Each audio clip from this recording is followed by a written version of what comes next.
Rajnath Singh Russia போயிட்டு INS துஷில், அதுக்கப்புறம் Sukhoi 30 MKI 12 விமானங்கள் இந்தியாவிலே தயாரிக்கிறது. இதை பத்தி எல்லாம் 2 வீடியோல பார்த்தோம். அதுல சொல்லியிருந்தேன் நான், மூன்றாவதாக ஒரு மிகப்பெரிய, அதாவது நம்மளால நினைச்சு பார்க்க முடியாது, அப்பேற்பட்ட ஒரு டீலையும் போட்டு வந்திருக்காரு அப்படிங்கறத பார்த்தோம். அதை பத்தி இன்னைக்கு இந்த வீடியோல உங்க கூட ஷேர் பண்ணாங்க. ஒரோனெஸ் ரேடார் அப்படி இது என்ன அப்படிங்கறத பார்த்தோம். ராஜ்நாத் சிங் புட்டின் கூட பார்த்தாரு, பேசினாரு, எல்லாத்தையும் சைன் பண்ணாரு, இது பண்ணாரு, அக்ரி பண்ணாரு. ஆனா இந்த ஒரு இதை இந்த ரேடார் விஷயத்துல மட்டும் ஒரோனஸ் ரேடார்ல புரிதல்கள்லாம் ஆயிடுச்சு, ஃபைனல் ஸ்டேஜுக்கு நம்ம வந்துட்டோம் அப்படின்னு சொல்லிட்டு இது பண்ணிருக்காங்க. புட்டினை தவிர இவர் தனனுடைய கவுண்டர் பார்ட்னு சொல்லக்கூடிய ரஷ்யாவினுடைய டிஃபென்ஸ் மினிஸ்டர் பேரு ஆண்ட்ரே பெலசோவ் அப்படிங்கிற ரஷ்யாவினுடைய டிஃபென்ஸ் மினிஸ்டர், அவரையும் சந்திச்சு பல விஷயங்களை டிஸ்கஸ் பண்ணிட்டு, குறிப்பா அது ரெண்டும் டீல் ஆயிடுச்சு. இது இனிமே தான் கையெழுத்து போட போறாங்க. ஆனா விரைவில் எல்லாம் முடிவுக்கு வந்தாச்சு. அதனாலதான் அவர் விசிட் பண்ணி போய் பேசி எல்லாம் பண்ணிருக்காரு. அது என்ன பண்ணிருக்காங்கன்னா, ரெண்டு பக்கத்திலயுமே இருக்கக்கூடிய ஒரு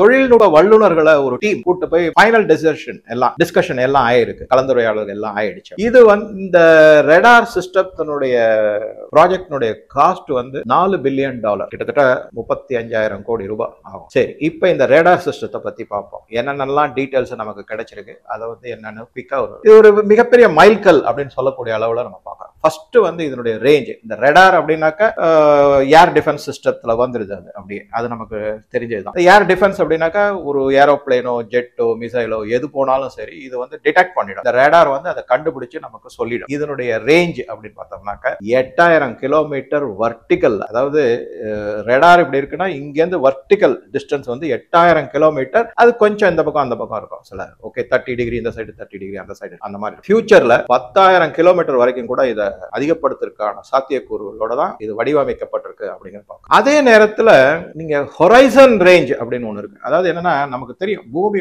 தட்டையா கிடையாது. அது பலர் சொல்லிட்டு இருக்காங்க, நம்ப மாட்டேன் இன்னும். இது உருண்டை. அப்ப இது ஹொரைசன் அப்படின்னாங்க. நம்மளால இங்க பாத்தீங்கன்னா அந்த ஹொரைசன் தெரியணும். அந்த ஹொரைசன் ரேஞ்ச், ஏன்னா அது அந்த வடிவமைப்பு, வட்டமான பாதை, அந்த ரேஞ்ச் எப்படின்னு பாத்தீங்கன்னா 6000 கிலோமீட்டர்ஸ். அது பெரிய விஷயம். 6000 கிலோமீட்டர்ஸ்லாம் மிகப்பெரிய விஷயம். அந்த அளவுக்கு அந்த 6000 கிலோமீட்டர் தாண்டியே என்ன இருக்கு என்னங்கிறத இந்த ரேடார் துல்லியமா கண்டுபிடிச்சு தெரிவிச்சிடும். நம்ம அதுக்கு தகுந்த மாதிரி என்ன ஆக்ஷன் எடுக்கணுமோ எடுத்துக்கலாம். இப்ப இந்த இடத்துல ஒரு சின்ன விஷயம் அவங்க கூட ஒரு ஷேர் பண்ணணும். General knowledge. ரஷ்யால இருந்து அமெரிக்கா ஏதோ ஒரு பகுதி, ரஷ்யால ஒரு பகுதி, அமெரிக்கால ஒரு பகுதி, அது ரெண்டுத்துக்கும் இருக்கிற ஷார்டஸ்ட் டிஸ்டன்ஸ் எவ்வளவு இருக்கும்னு 88 கிலோமீட்டர் தான். அப்ப இங்க பாருங்க, இது 6000 கிலோமீட்டர்னு சொல்லும் போது அது 88 கிலோமீட்டர்ங்கிறது ஒண்ணுமே இல்லாம ஆயிடுது. அந்த மாதிரி பார்க்கணும். இன்னைக்கு தேதியில இதுதான் மிக மிக சாதுரியமான லேட்டஸ்ட் ரேடார் அமைப்பு அப்படின்றது உலக லெவல்ல ப்ரூவ் ஆயிருக்கு. அவங்களும் ஒத்துட்டு இருக்காங்க. இது ரெண்டாவது வெர்சடைல் சிஸ்டம், ரேடார் சிஸ்டம் அப்படிங்கிறாங்க. அப்புறம் இது லாங் ரேஞ்ச், மிகப்பெரிய அளவுல போகக்கூடியது அப்படின்னு. அதுக்கப்புறம்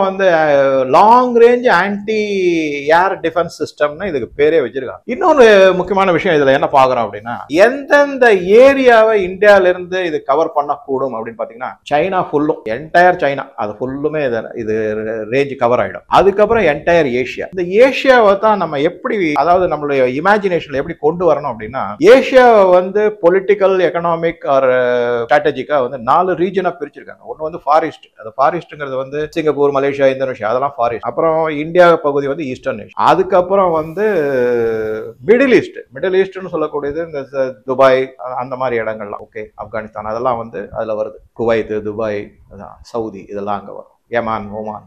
அதுக்கப்புறம் வெஸ்ட் ஏஷியா 4 குரூப்பா பிரிச்சிருக்காங்க, 4 ரீஜனா. வெஸ்ட் ஏஷியால தான் இந்த இஸ்ரேல், அதை சார்ந்த நாடுகள் எல்லாம், அந்த பக்கம் ஜோர்டான், சிரியா, அதெல்லாம் அந்த நாடுகள்லாம் வெஸ்ட் ஏஷியா குரூப்ல வந்துடும். இந்த என்டையர் ஆக மொத்தம் சைனா, ஃபுல் ஏஷியா, அதை தவிர இந்தியன் ஓஷன் ரீஜன், IOR, இது எல்லாத்தையுமே இந்த ரேடார் துல்லியமா கணிச்சு இது பண்ணிடுது. எப்படி அப்படின்னா, அதனுடைய சக்தி பாருங்க.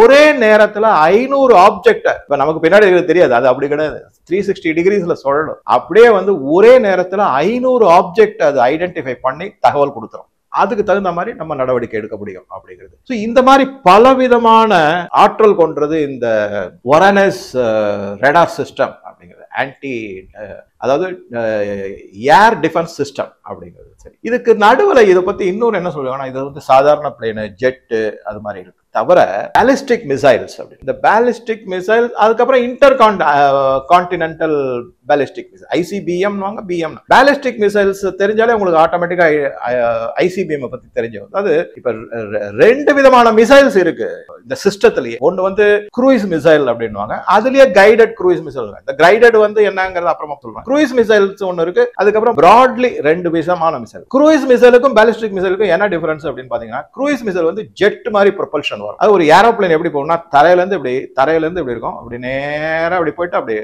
அதுக்கப்புறம் இப்படி இறங்கும். அதாவது அதனுடைய பாதை வந்து ஒரு அரைவட்ட பாதையா இருக்கும். அதாவது ஒரு கல்லை தூக்கி எரிஞ்சிங்கன்னா அது அதனுடைய பாதை இருக்குல்ல, அது ஒரு அரைவட்ட பாதை. அதை வந்து பிசிக்ஸ்ல ப்ரொஜெக்டைல்னு சொல்லுவாங்க. அதனுடைய பாத்து ஃபோர்ஸ் எல்லாம் கால்குலேட் பண்றதுக்கு வந்து சாதாரண மேத்தமெட்டிக்ஸ் போறாது. கால்குலஸ் அப்படிங்கிறது, டிஃபரன்ஷியல் கால்குலஸ், இன்டகிரேட்டட் கால்குலஸ் எல்லாம் தேவைப்படும். அதன் மூலமா தான் நீங்க அதை அறிய முடியும். அதே மாதிரி இந்த க்ரூயிஸ் மிசைல்ஸ் எல்லாமே ப்ரொஜெக்டைலா தான் போகும். ஆனா அதுல கைடட்னா என்னன்னா, அதுல வந்து ப்ரோக்ராம் இருக்கும். அது எங்க போகணும், எந்த டைரக்ஷன் போகணும், எதை டார்கெட் பண்ணணும், எப்ப அடிக்கணும், எத்தனை டைம் ஆகணும், அந்த மாதிரி இருக்கிறதுக்கு பேர் கைடட் மிசைல்ஸ். பாலிஸ்டிக் மிசைல்ஸ் தெரிஞ்சுக்கலாம், ஜெட் ப்ரொபல்ஷன் மிசைல். இதே வந்து இப்ப பாலிஸ்டிக் மிசைல்ஸ் எடுத்துக்கிட்டீங்கன்னாக்க அது வந்து ராக்கெட் ப்ரொபல்ஷன். ஒரு ராக்கெட் எப்படி போகும்னா ஸ்ட்ரெயிட்டா மேல போகும், வர்டிகலா மேல போகும்ல, அது வந்து பாலிஸ்டிக் மிசைல்ஸ். சோ அதுல இன்டர் கான்டினென்டல் பாலிஸ்டிக்னா ஒரு கான்டினென்ட் டு கான்டினென்ட் அப்படிங்கறது புரிஞ்சுக்கும். சோ அதுக்கு அப்புறமா கொஞ்சம் தூரம் போயிட்டு அதுக்கும் கைடட் மிசைல், அதுல வந்து சாஃப்ட்வேர் வச்சு கைட் பண்ணிருப்பாங்க. அது எப்படி பார்த்து சேஞ்ச் பண்ணணும், எங்க போய் அடிக்கணும். அப்ப எப்படி இருந்தாலும் திசை திரும்பணும் இல்லையா, திசை திரும்புறது தான் வெலாசிட்டின்னு சொல்லுவாங்க. Change in direction, change in speed is called velocity. அது மாறி வரும், அங்க போய் அது அடிக்கும், அதுக்காக கைடட். சோ ரெண்டு மிசைல்ஸுமே கைடட் மிசைல்ஸா வச்சுக்க முடியும். So we see cruise missile, ballistic missile. So இது வந்து என்ன பண்ணணும்னா, எந்த மாதிரி மிசைலா இருந்தாலும் சரி இந்த ஒரனஸ் ரேடார் சிஸ்டம் வந்து கண்டுபிடிச்சிடும். நீ வர்டிகலா வேணா போ, இல்ல ப்ரொஜெக்டைலா போ, எந்த டைரக்ஷன்ல போனாலும் சரி கண்டுபிடிச்சிடும் அப்படிங்கிறது மிக மிக திறமையான இது ஒரு ரேடார் சிஸ்டம்ங்கிறது நமக்கு தெரிய வருது. சரி, இதை தவிர இந்த பாலிஸ்டிக் மிசைல்ஸ்ல வந்து என்ன அப்படின்னா, அது வந்து ஜெட் மிசைல், க்ரூயிஸ் மிசைல்ஸ் மாதிரி அதுவும் வந்து என்ன, அதை தவிர சாதாரண கன்வென்ஷனல் ஆர்ம்ஸ் அதை எடுத்துட்டு போக முடியும். அதுக்கப்புறம் கெமிக்கல் வெப்பன்ஸ் எடுத்துட்டு போக முடியும், பயாலஜிக்கல் வெப்பன்ஸ் எடுத்துட்டு போக முடியும், நியூக்ளியர் வெப்பன்ஸ் எடுத்துட்டு போக முடியும். இதெல்லாம் அதனுடைய ஸ்பெஷாலிட்டி. அதனாலதான் அது வந்து அதை கண்டுபிடிக்க வேண்டியது மிக மிக அவசியமா ஆகிறது நமக்கு அப்படிங்கறது பார்க்கலாம். இது வந்து இந்த மிசைல்ஸ் பத்தியான ஒரு முக்கியமான தகவல். இதை யாரு தயாரிக்கிறாங்கன்னா, ரஷ்யால இருக்கிற ஒரு கம்பெனி அல்மாஸ் ஆன்டே மேனுஃபேக்சரிங் அப்படின்னு ரஷ்ய கம்பெனி இதை தயாரிக்கிறாங்க. இந்த கம்பெனியோட தான் இப்ப நம்ம போய் எல்லாம் பேசிட்டு வந்திருக்காங்க. நான் சொன்ன மாதிரி தொழில்நுட்ப வல்லுநர்கள் எல்லாரும் இந்தியாவில இருந்தும் சரி, ரஷ்யாவில இருந்தும் சரி, ரெண்டு பேரும் கூட்டு சேர்ந்து பேசிட்டு இது ஒரு முடிவுக்கு வந்திருக்காங்க. இதை பத்தி ரெண்டு முக்கியமான பத்திரிகை தகவல் நமக்கு. ஒண்ணு வந்து ரஷ்யா டுடே. அவங்க என்ன சொல்றாங்க அப்படின்னா, பேச்சுவார்த்தை எல்லாம் முடிஞ்சிருச்சுப்பா, ஆல்மோஸ்ட் இப்ப போக போறாங்க. இந்தியாவும், அதாவது New Delhi and Moscow are nearing to sign the agreement அப்படின்னு. அதுக்காகத்தான் இவங்க அங்க போறாங்க, செய்யறாங்க அப்படிங்கறத சொல்லிட்டு, இது தவிர என்ன சொல்றாங்க அப்படின்னாக்கா, அல்மாஸ் ஆன்டே மேனுஃபேக்சரிங் கம்பெனி ரஷ்யாவோடது வந்து இந்தியாவுக்கு வந்திருக்காங்க. அவங்க வந்து என்ன செய்ய போறாங்கன்னா, தனக்கான பார்ட்னர், இந்தியாவிலேயே ஒரு பார்ட்னர் அவங்க கூட சேர்ந்து, அதாவது இது வந்து ஒரு கூட்டு திட்டம், அதனால அந்த பார்ட்னர் எல்லாம் செலக்ட் பண்ணி அவங்க கூட சேர்ந்து இதை உற்பத்தி செய்யறதுக்காக பல முன்னெடுப்புகளை செய்யறதுக்கு வந்திருக்காங்க அப்படிங்கிறாங்க. யார் அந்த பார்ட்னர்? இதை பத்தி இந்த யார் அந்த பார்ட்னர் அதை பத்தி சொல்லும் போது, ஆத்ம நிர்பர் திட்டப்படி 60% உள்நாட்டு உற்பத்தி இருக்கணும் இந்த ஒரனஸ் ரேடார் சிஸ்டத்துல அப்படின்னு ஒரு கண்டிஷன் போட்டிருக்காங்க. அதுக்கு நாங்க ஒத்துக்கிட்டோம், ரஷ்யா ஒத்துக்கிட்டு இருக்கு. அதனால லோக்கல் பார்ட்னர் 60% இந்த ஒரனஸ் ரேடார் சிஸ்டத்துல மேனுஃபேக்சரிங் எல்லாம் இந்தியாலே பண்ணணும். தன்னிறைவு திட்டமா அது இருக்கணும். ஆத்ம நிர்பர் பாரத் இது கீழே வரணும் அது அப்படிங்கிறது இந்திய அரசு, பிரதம மந்திரி மோடியினுடைய வேண்டுகோள். அதனால நாங்க வந்து அதை ஒத்துக்கிட்டோம் அப்படின்ட்டு. சோ அந்த 60% யாரு இந்தியால தயாரிக்க போறாங்க, எந்த கம்பெனியோட இது பண்ணணும், எந்த கம்பெனியோட கூட்டுறவு வச்சு செய்யணும் அப்படிங்கறதெல்லாம் முடிவு பண்றதுக்கு தான் நாங்க இங்க வரோம் அப்படிங்கிற மாதிரி. ஆக மொத்தம் இதுல இருந்துலாம் என்ன தெரியுதுன்னா, எல்லாமே ஆயிடுச்சு, வெறும் கையெழுத்து தான் போடணும். எல்லாத்தையும் ஃபைனலா ஒரு முடிவு பண்ணிட்டு ஒரு கையெழுத்து போடணும், அதுக்குள்ள இதை தயாரிச்சு முடிச்சிருவாங்க அப்படிங்கிறது ஒரு 2 வருஷம் 3 வருஷத்துக்குள்ள அதை தயாரிச்சிருவாங்க அப்படிங்கிற ஒரு நம்பிக்கை. சரி சார், இதை வந்து எங்க வைக்க போறாங்க, இந்தியால என்ன மாதிரி, ஏன்னா இது ரேடார் சிஸ்டம், அதனால வந்து இது எங்கேயாவது ஏர் பேஸ்ல வைப்பாங்களா, என்ன பண்ணுவாங்க, எப்படி வைப்பாங்க அப்படிங்கிற எல்லாமே சேட்டலைட் கம்யூனிகேஷன் இதெல்லாம் சிஸ்டம் எல்லாம் நல்ல வெல் பிளான்டு சிஸ்டம் எல்லாம் பண்ணிருக்காங்க. எங்க பண்ணிருக்காங்கன்னா, சித்ரதுர்க் அப்படிங்கிற ஒரு இடம், சித்ரதுர்கா அப்படிங்கிற இடம். துர்கா அப்படின்னாலே ஒரு மிகப்பெரிய சக்தி, அது வந்து கெடுதலை அனிகிலேட் பண்ணுவோம். ஈவில்ஸ் வில் பி அனிகிலேட்டட் அப்படின்னு அந்த மாதிரியான ஒரு பேர் தான். ஸோ அது ஒரு சைட் ஸ்டெப். அப்புறம் அதுல இருந்து நம்ம பார்த்தோம்னா அந்த சித்ரதுர்கா அப்படிங்கிற இடம் வந்து கர்நாடகால, அதாவது டிஸ்ட்ரிக்ட், அந்த இடத்துல ஒரு இடத்த, ஒரு சீக்கிரட்டான ஒரு இடத்தை தேர்ந்து அங்க போய் எல்லா சர்வேயும் பண்ணி முடிச்சிட்டாங்க. அதையும் நமக்கு தெரிய வந்திருக்கு, செய்திகள் தெரிவிக்கின்றன. அதை தவிர அந்த இடத்துல வந்து ஏற்கனவே வந்து ஏரோஸ்பேஸ் டெக்னாலஜியை பொறுத்தவரை பல விதமான சீக்ரெட் அமைப்புகள், ரிசர்ச் ஓரியன்ட் ஆராய்ச்சிகள் எல்லாம் நடந்துகிட்டு இருக்கு. அந்த இடம் இதுக்கு மிக மிக தோதானது அப்படின்னு சொல்லிட்டு அந்த இடத்தையுமே அவங்க முடிவு செஞ்சுட்டாங்க அப்படின்னு நமக்கு தெரிய வருது. இந்த இடத்துல தான் இந்த ஒரானஸ் ரடார் ஏர் டிஃபென்ஸ் சிஸ்டம் அதை கொண்டு போய் அங்க அமைக்க போறாங்க. அது எல்லாமே முடிவாயிடுச்சுன்னும் போது இந்த ப்ராஜெக்ட் முடிவு ஆனதா தான், அதாவது கையெழுத்து போடுறது ஒண்ணுதான் பாக்கி அப்படிங்கிற லெவல்ல நம்ம பாக்குறோம். சரி, இதனால என்ன விதமான இது அப்படின்னு ராஜ்நாத் சிங் வந்து சொன்னார் அப்படின்னு சொன்னார். அதாவது நம்மளுடைய இந்திய ராணுவம், விமானப்படை, அப்புறம் கடற்படை எல்லாத்துக்கும் தேவைகள் மிக மிக அதிகமா இருக்கு. ஒவ்வொன்னா நாங்க ஃபுல்ஃபில் பண்ணிக்கிட்டே வரோம். பரிபூரண பூர்த்தி அடைவதற்கான பாதையை நோக்கி நாங்க எல்லா செயல்பாடுகளையும் எடுத்துக்கிட்டு இருக்கோம் அப்படின்னு அவர் சொன்னதை நான் சொன்னேன். அதைத்தான் மோடி சொல்லியிருக்காரு அப்படிங்கிறதையும் அவர் சொன்னாருங்கிறதையும் நம்ம பார்த்துருக்க போறோம். இப்ப அதனுடைய ஒரு மைல்கல்லாக இந்த ஒரானஸ் வேர்ல்டு கிளாஸ் பெஸ்ட் வர்சடைல் அப்படின்னு சொல்லக்கூடிய ஒரு ரடார் சிஸ்டத்தை கொண்டு வந்து